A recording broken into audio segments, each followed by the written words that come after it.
Bismillahirrahmanirrahim. Assalamualaikum. Roden Kaliper Garage.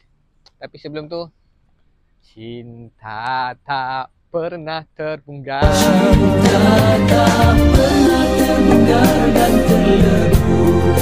Saya tak dapat beli tiket dia tau. 2 jam je dah habis. Okay. Ni dia CX-30 Brembo 6 port depan, 4 port belakang.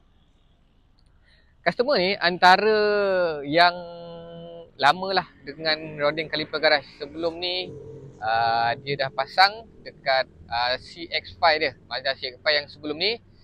So bila dia dah merasa pakai setup kualiti 7-8 tahun masih mantap, dia repeat order dengan CX-30 dia pula. Okay. So Kimi dah siap pasang dah. Dia punya seal, dia punya repaint pun kita dah repaint. Jadinya rim 19 inci. Korang boleh tengok tak ada spacer, tak ada sangkut, tak ada sagat.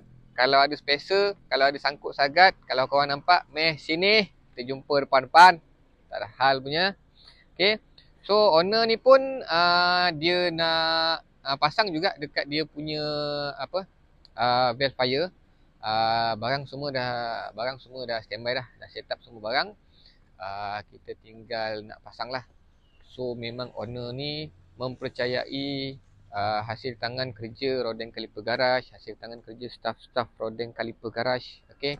So dia pasang dekat CX-5 sebiji, CX-30 sebiji, dan akan datang ada valve fire sebiji. Okay. So terima kasih sangat-sangat kepada owner mempercayai servis daripada Roden Kaliper Garage. So macam biasa, warranty 1 tahun, bocor, apa cat apa, datang aja, warranty 1 tahun.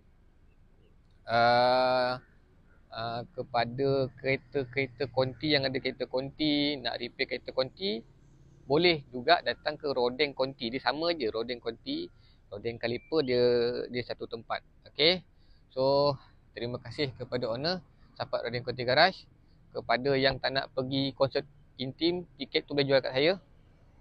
Assalamualaikum, bye bye.